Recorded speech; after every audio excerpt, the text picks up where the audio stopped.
My friends, guess what? We finally have an entrance to our base. And it is 100% gorgeous. Wow. Look at this garden either side.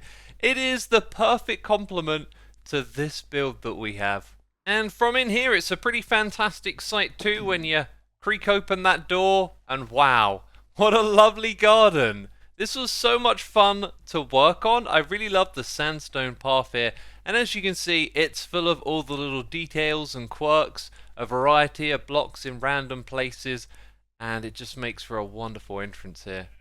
And the gardens here are pretty easy to suss out as well. It's just a row of azalea trees, but I've also gone in there and thrown down some moss blocks, bone milled them. I put in some of these bushes and a uniform pattern at the front, and there's a few other things like drip leaves in there as well, and it all ties together so well, and I'm really happy with how it turned out. Oh, and somewhere around here we used to have a little pop-up shop, right? I've kind of dismantled that and left some chests behind. I'll pick these up. We did make a handful more diamonds, but yeah, I'm done with the shop for now. I'm going to drag all this stuff back inside the house. So welcome back everyone to another episode of Hermitcraft, and I don't know about you, but I really want to set off this kelp farm. As you can see, there's quite a lot of kelp in it. This will be our focus for today's episode. I really want to get this to the next level, but first of all, I just want to comment on how kelp grows. It sort of picks a random number early on that determines how tall it'll actually grow, and I think most of this stuff is probably fully grown now. There's some that's barely grown at all, and other bits that have come all the way to the top here, so we got our calculations correct. I can actually press F3, and on the right hand side it says kelp age 25, and that is the highest age that it can go, so it can't actually grow any taller than that. Alright, let's go ahead and activate this thing.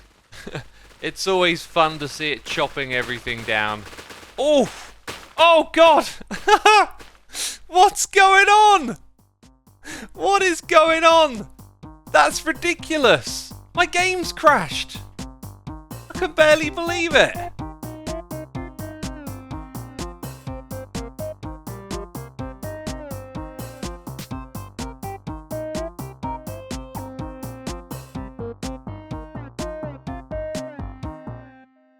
That was very strange, and as you now know, my camera account was on with the replay mods, and that had no problems. I don't know why that happened. That was so weird, and I hope it's not a concurrent thing.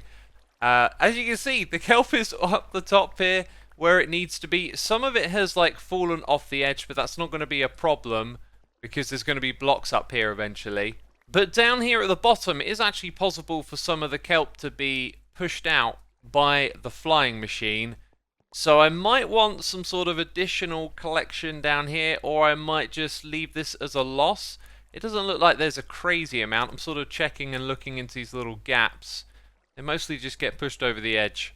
So I got me some kelp. We can start turning this into fuel real soon. But I want to have a little bit of a wander around the server. There's a couple of things that I want to do, something that I want to check out, and we'll come back to that project shortly. And oh god, the rain! Isn't it terrible? Why is there rain in Minecraft?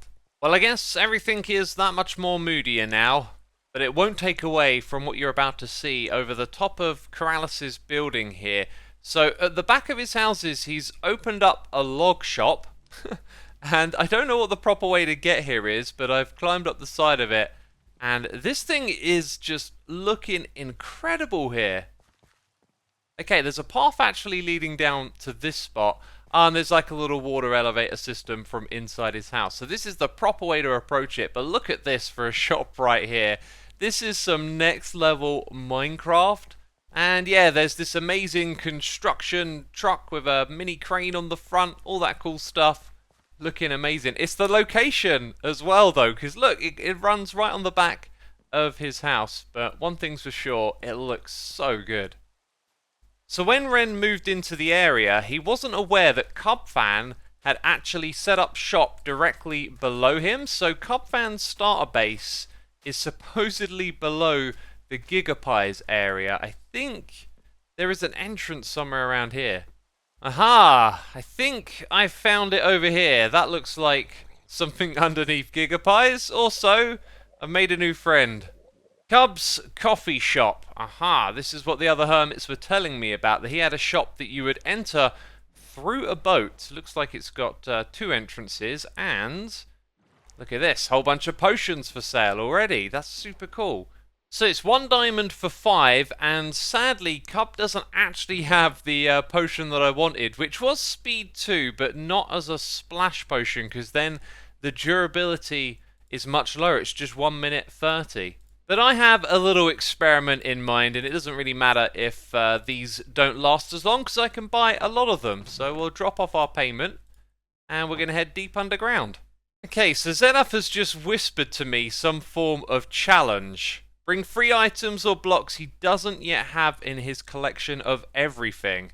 Do you think that Zedaph has brewed every type of potion? I'm kind of in the perfect location to take advantage of this. Also, Ren is moving around behind the walls here. Right, let's buy some potions. So it's early game, it's early season here on Hermitcraft, and maybe a spider's head would be something Zed wouldn't have. But I don't think I got a lot of super rare items that are hard to come across yet. However, I'm just sort of banking on the idea that he might not have thought of potions if he's gone around collecting lots of different types of block. And I have no idea what the rules of this really are, but maybe these are rarer blocks he hasn't thought of, so I'll bring those along for the ride as well. Anyway, I think we've got to go into the Nether and meet Zed now. I am currently having a treacherous time finding Zedaph's portal. It's not like at the same level as the rest of the hub. Everywhere I go, it's just death and danger. Oh. Wow, look at this place. Zedaph's just very ominously standing over there. Oh, look, he's got a trophy. This is what Zed's doing this season. Custom trophies. Oh, that looks so cool. I want one of these. Welcome, Xisuma, to the Hall of All. This is where I plan to collect every item, every block collectible in the game in one single place. Believe it or not, it does all fit in these chests. Oh, really? Wow, okay. Everything the game right? has to offer just in this space. Yeah, every unique thing at least. Like, not every enchant on everything, you know, just every kind of new type of item or block. Okay. Well, I've brought with me something that might play into those rules a little bit. Interesting. Okay, so if you've got 3 things with you, if I haven't got them, then I will buy them off you for a diamond. But if I do, then you must pay me a diamond. Okay, I'm going to start with this one here, spider head. A spider head, excellent. See this? Okay, this is interesting. Technically, heads I'm not collecting in this collection. Dang it! But I don't have it, so I'm gonna have to still give you. I wasn't clear enough on the rules, so there, you still win. Fair enough. I have another head with me. Oh no! I won't throw that at you. I should have maybe brought a few more items. Here's the other thing that I've got that I thought you might not have. A water-breathing potion, because there's lots of different types of potion. Ooh, okay, hang on. Let me study the merchandise. An 8-minute water-breathing potion. Again, no, I haven't got any potions yet. So and is that one that you're legitimately collecting as well? Let me think. So I will definitely be collecting a potion. Yeah, I think I'll get every potion. I have to, right? Yeah. Okay, cool. Things. So I could throw you another potion, but now I'm thinking, what have I got that you might not have collected just yet? Okay, I'm going to throw a random boat type at you. Have you got that one yet? Wait. You haven't? That's one of the ones I haven't got. Xisuma. Sweet. That's the best purchase you've made all season. Yeah, that was terrific. That was well played. An acacia boat, a spider head, and a water-breathing potion for 3 diamonds. But it helps you with your collection. It certainly does. This is true. This is true. I honestly, I haven't got too much. I've not kind of ventured out to get more things yet. I just sort of, the things I already had stumbled across have been put in the collection so far. They look like you've already perhaps, like maybe you've got like screenshots of where all the items go in the chest. They look very particularly laid out. You do. I have a big old spreadsheet with every single thing, and so I know where to put everything. It's a whole thing. All right then, dude. Well, thank you very much, Xisuma. I appreciate you robbing me, basically. But you played the game well. Thank you. I did. That was cool. Well, that was a lot of fun. We played that really well. Also, I might speak to Zedaph about moving his portal up to the same height as everyone else's. Yeah, it took me ages to realise there's actually a path down from impulses over here. So that's the way I got down to this spot. And before any of that, I was hinting that we would be going deep down underground, which is what we're going to do. We're going to do some mining with the speed potions. So last time we were mining for diamonds, I noticed that I'm not always swinging my pick, and that's because we now have efficiency 4. We're mining faster down here, and so it's inefficient. You can see where this is going, right? This is where we got the splash potion for. The only issue with this is that it needs to hit my hitbox, which is currently outlined, and the further away from my hitbox it is, the less of the effect that we get. So this first one here might be a bit of a sacrifice, but if I throw it directly down, we should get most of the effect. And I needed to have closed this. I think we got like just a little bit under. Anyway, that's pretty good, so I could just throw it straight down and we get most of the effect. And now, oh god, lava! That's not part of the plan. Okay, let's just change direction. Now you can see that we're actually sort of slowly catching up with the block in front of us, I think. And the speed 2 effect makes this much faster. So I think what I'm going to do is just have a bit of fun mining for some diamonds with the speed potions.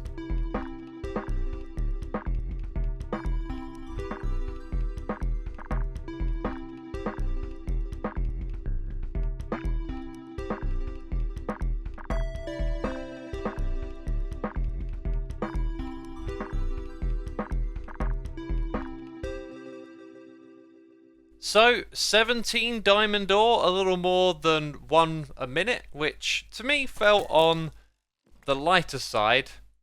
Oh, hello. What are you doing here?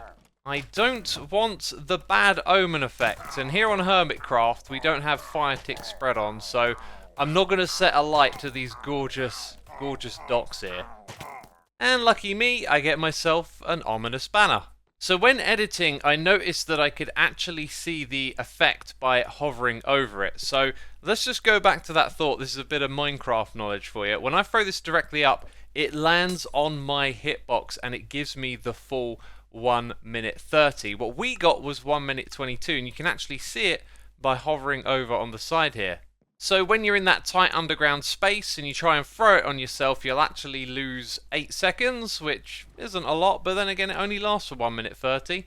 And with this being early game and us not having an elytra and rockets, you actually whiz about a fair bit with the old speed 2 potion. Look at this.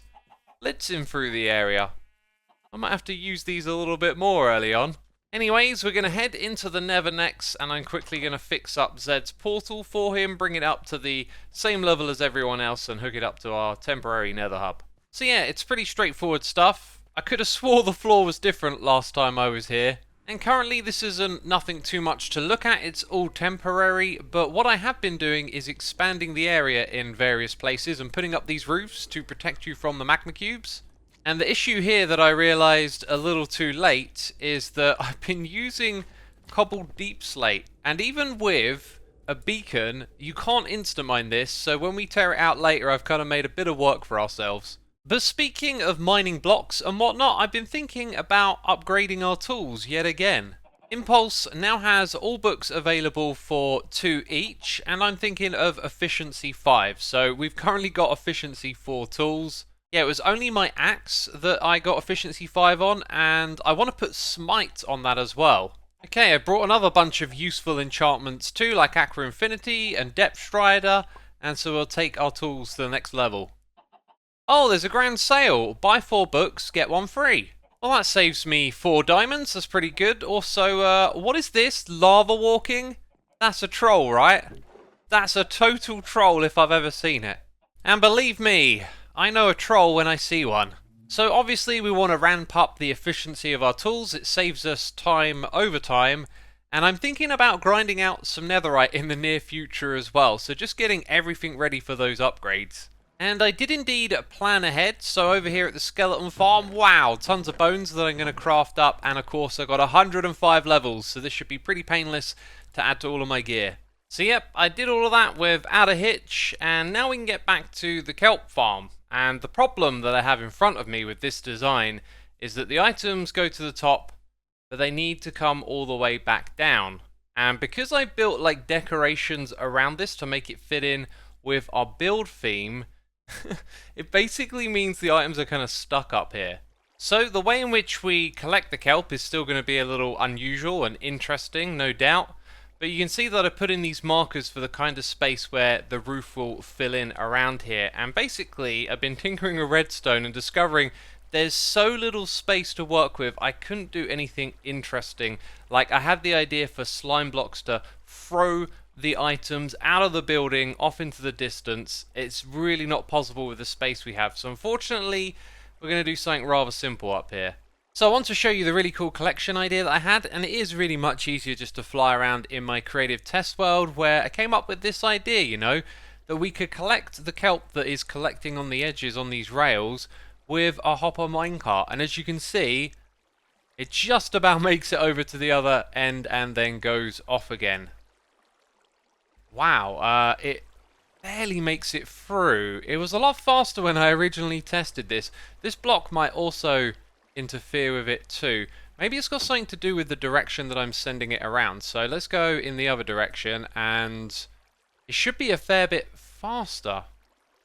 I don't know why it's slower than when I tested it first now, but look at that. Oh my god, is it going to stop? Things just keep changing with this kelp farm. It's driving me mad at this point. I've also decorated the area around it very closely, which doesn't give me a lot of space to work with. So the other thing that changed is that Iskall came over here to get some kelp, and it seems where he swam into the tank and broke the kelp, it's broken its growth mechanism, meaning that the water has now come up higher. I'm going to have to rebuild a lot of this to make it work. It's waterlogged my rails. It's given me a real nightmare, and now I'm quite worried about this system with the minecart tracks, because as you saw a moment ago, it wasn't quite reaching the end. Again, very different to my first experiments, and nothing's changed in that testing world. You can also see there's a whole bunch of other rail stuff going on here as well. So what we're going to do is send up a signal from down below that's going to run through all of the aesthetic stuff, and that will actually turn on the minecart here. So it's going to sit in this spot, it's going to make its way around the whole thing, come over here, and head up top where it's going to drop off its items. So here we have a classic unloader. The minecart is going to drop and sit on the track, so it's like a one-way system. It won't go back down the same track, and then all of the items will be transported over to a dropper, which has a clock to send the items out and down below. And then when this thing is done, it's going to send the minecart off down this side, so it can come all the way back to the beginning, and as you'll see there, it will park itself back on the rail. So somewhere down there we'll have a little bit of redstone that sends a signal up to the top here. This will be replaced with a solid block, so when it arrives, it will go ahead and power the rail. And then down here at the bottom, we'll simply need some sort of timer or maybe a detector. The flying machine comes along, and then it waits for a certain amount of time so all the kelp can float up to the top, and that's when it activates this so that the minecart can go around and pick up all of the kelp. There is another concept that's important here as well, and for it I require cobwebs, so I've been down in a mine shaft using my shears and gathering a few of these up, although we only need one. And the place that it goes is just right up there. Bam! That's exactly where I need it to be. So on this other test world of mine, you'll see more of the finished design here. But the trick is that I need these items to be dispensed and fall directly downwards. Without the cobweb, even though it could hit a block in front of it, it can gather momentum in different directions as it falls down, meaning that it could end up on a ledge. Speaking of which, neither of those would be needed, so it could go side to side or end up falling forward. So slowly the items will move down through the cobwebs. It takes like less than 10 seconds, and then a group of them will drop all the way down like that, where we can have our collection system. So I've been trying to follow my nose and inspiration a little bit this season and take things more casually. The downside of that though is that you come to a finished product before you've actually figured everything out, and I think that is going to have to change. But just looking at the design, I've realized that we can actually open it up a little bit without compromising the aesthetic of the front, as we'll be able to have our warped planks down at this level. But just for the moment, if we pop in here, you can see that we have the room to add in 3 powered rails like that, And then on this side, I guess it would be 2 going back into this section. So now let's go ahead and simulate that in my other test world. It should get along a lot easier. You can see that it's still kind of close, but that's much more reassuring for the collection system. Oh yeah, and this minecart would be a hopper minecart, right? Do hopper minecarts move faster than regular minecarts? Maybe that's why the testing was different. Well, let's find out then. So, oh my goodness me, it's so much faster. I probably don't actually have to make this change. So there's one thing that you haven't seen yet, and that is this in action. So all of the items end up there, and the hopper minecart picks it up. Very cool, right? So I don't think I need to make those changes after all. Look at this, it's whizzing around. Excellent. So that was the difference. A hopper minecart moves faster than a minecart. You learn something every day, right? So I am making problems for myself, and then solving them, it would seem. And I think Iskall may have actually highlighted an issue with this farm. You see, we break the kelp down at this level with our flying machine. If that works the same as the player, what I suspect is going on is that you change the growth level. So this is age 25. When I break it, actually it adopts the one below it, which is 21 there, then 20, 21, 50. Okay, I'm actually not sure what's going on here. I'll take some time to think about it and figure it out, but I suspect what we might need to do is actually lower all of this down here by 2 blocks and treat the level from where this harvests as if it's the bottom and not the actual bottom down here. And there's still a long way to go with this project. I'm going to grind out all of this stuff in between episodes, and so in the next episode I want to be like, here it is, it's finished, here's how I solved all of the problems, and let's move on to the next bit, which will be smelting the kelp that we get out of here. As you know, it's going to drop down from this side over there, there's that cobweb, and then we're going to shimmy it along to another building, and over on this building is where we're going to use the kelp. And so we get to wrap this episode up. If you have enjoyed it, please do leave a like, as thank you always for your support. If you're not subscribed, be sure to do that to catch future Hermitcraft episodes, and I will see you in the next one. Bye bye.